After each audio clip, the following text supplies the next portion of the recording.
Hai semua, hari ini aku mau bikin onde-onde frozen isi kacang hijau. Ini praktis banget buat di stok di rumah, karena bikin hari ini gorengnya bisa kapan-kapan.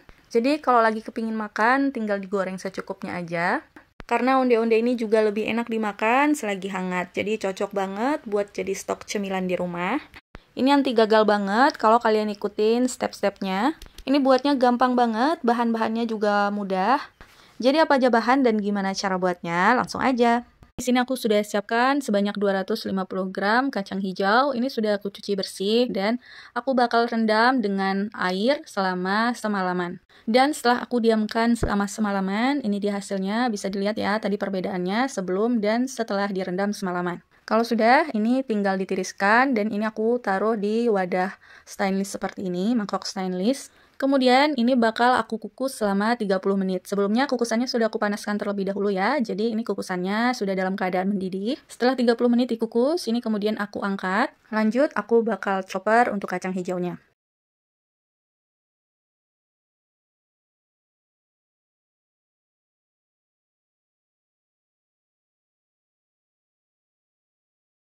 Nah, sudah selesai aku chopper, ini aku pindahkan ke dalam teflon ya. Ini aku saranin kalau kalian mau masak pakai teflon aja, pokoknya wajan yang anti lengket, karena biasanya kalau dimasak ini pasti suka lengket. Kemudian masukkan gula pasir.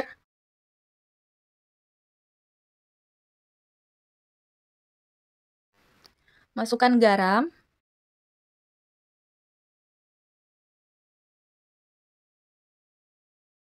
Dan karena teksturnya ini masih agak kering, jadi aku tambahkan sedikit lagi air. Karena nanti untuk gulanya juga pasti bakal larut dan itu bikin adonannya juga jadi agak basah. Makanya untuk airnya aku tambahkan sedikit aja. Kalau kalian mau teksturnya yang kering, kalian bisa nggak tambahkan airnya. Jadi airnya bisa di skip aja.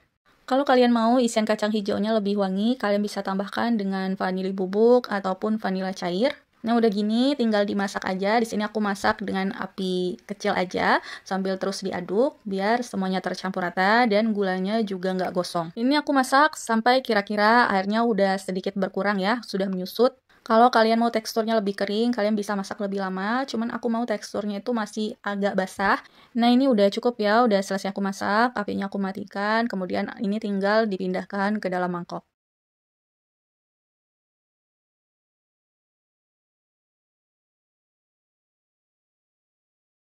Nah, ini untuk isiannya sudah selesai aku buat ya. Sekarang ini bakal aku sisihkan dulu. Masukkan tepung ketan. Untuk takaran resep lengkapnya, kalian bisa klik di bawah judul. Sudah aku tulis lengkap, jadi tinggal di screenshot aja ya. Kemudian tambahkan dengan garam. Tambahkan gula pasir.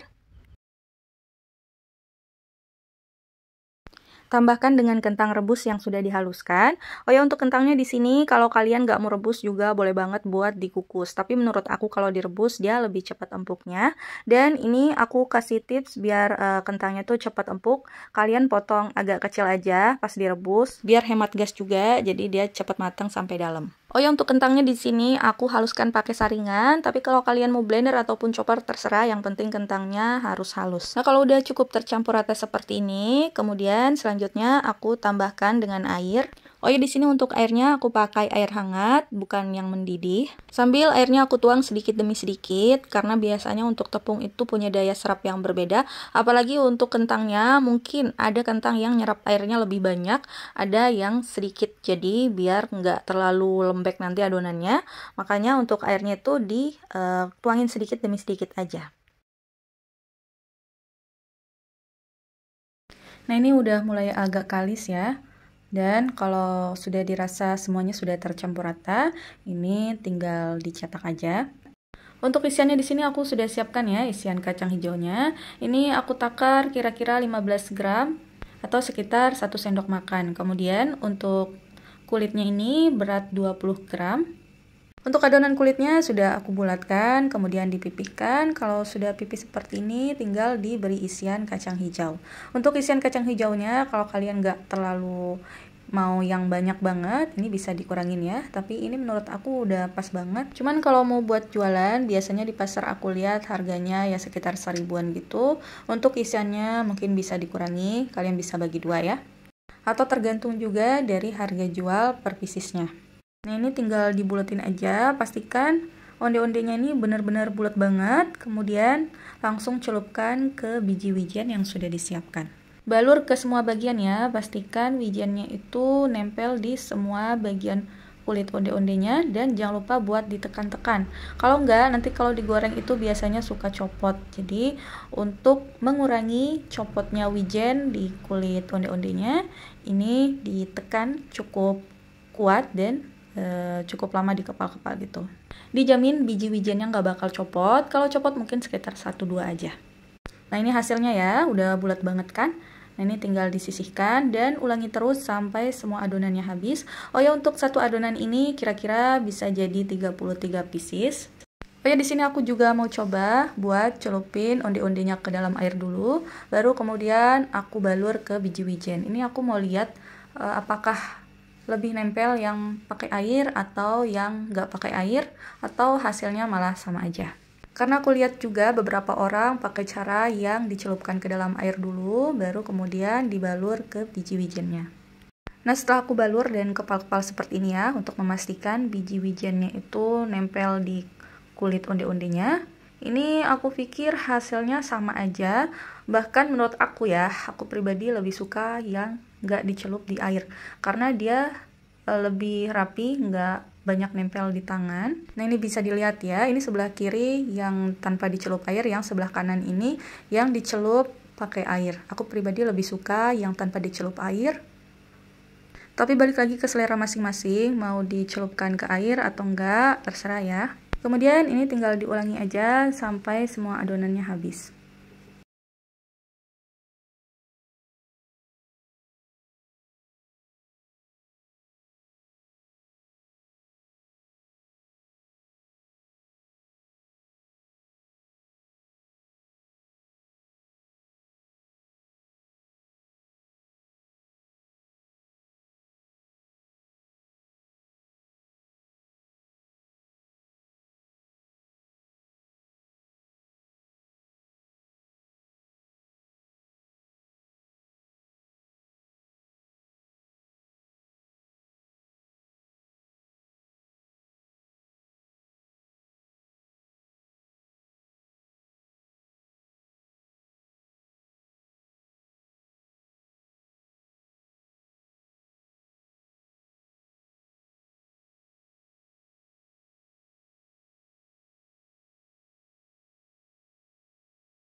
Ini udah selesai aku buat, tapi ini cuman sebagian aja ya, jadi nggak sampai full 33 pieces. Nanti sisanya aku bakal cetak lagi, jadi untuk sisa adonannya itu aku masukkan ke freezer biar lebih tahan lama. Jadi kalau mau dicetak lagi tinggal dikeluarkan aja, tunggu suhu ruang, dan tinggal dicetak seperti biasa.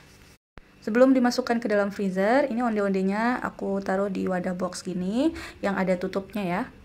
Biar nanti kalau masuk freezer, kulit onde-ondenya nggak jadi kering. Nah ini tinggal dimasukkan ke dalam freezer, jangan lupa untuk dikasih tutup. Tutupnya harus dipastikan rapat banget ya.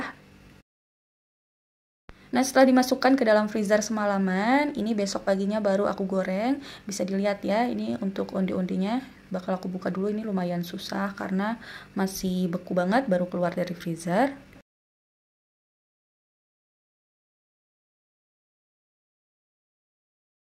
Nah, ini onde-ondenya udah keras banget kayak es batu, dan onde-ondenya ini agak nempel satu sama lain. Tapi tenang aja, ini gampang banget buat dicopotnya. Misal kalau susah dicopot, tinggal tunggu sebentar aja, nanti juga kalau dicopot itu gampang. Nah, kalau sudah dalam keadaan beku kayak gini, jadi misal kalau kalian bikin dalam jumlah banyak, itu bisa banget buat ditumpuk, asalkan udah beku ya, udah beku banget kayak gini. Kalau ditumpuk, dia dijamin gak bakal penyok. Kalau masih baru itu sebaiknya jangan ditumpuk karena rentan penyok, juga rentan banget buat nempel satu sama lain. Dan selanjutnya ini bakal aku goreng dulu ya, beberapa pieces buat dimakan sendiri aja. Ini aku udah panaskan minyak. Untuk minyaknya aku pakai minyak yang cukup banyak ya. Kalau minyaknya sudah agak hangat, ini belum yang panas ya minyaknya, tapi sudah mulai hangat, ini aku masukkan onde-ondenya. Dan ini onde-ondenya masih dalam keadaan beku banget.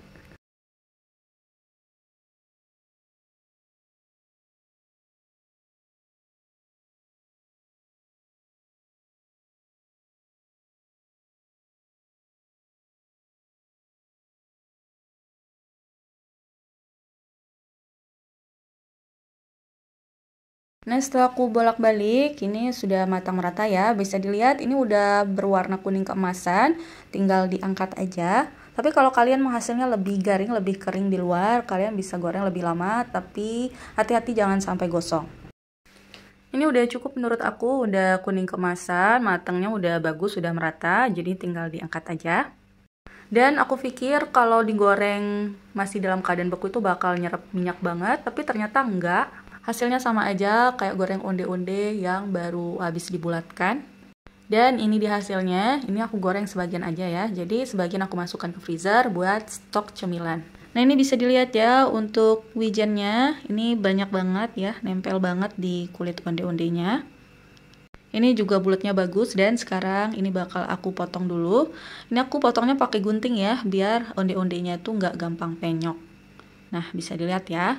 Ini untuk isian onde-ondenya. Ini onde-ondenya kelihatan kopong dan dia garing di luar, di dalamnya kelihatannya lembut. Dan setelah aku udah coba makan, ini untuk onde-ondenya luarnya keras, dalamnya lembut. Apalagi isiannya ini banyak, manisnya juga pas. Menurut aku ini enak banget. Buatnya gampang, bahannya mudah, jadi jangan lupa buat dicoba.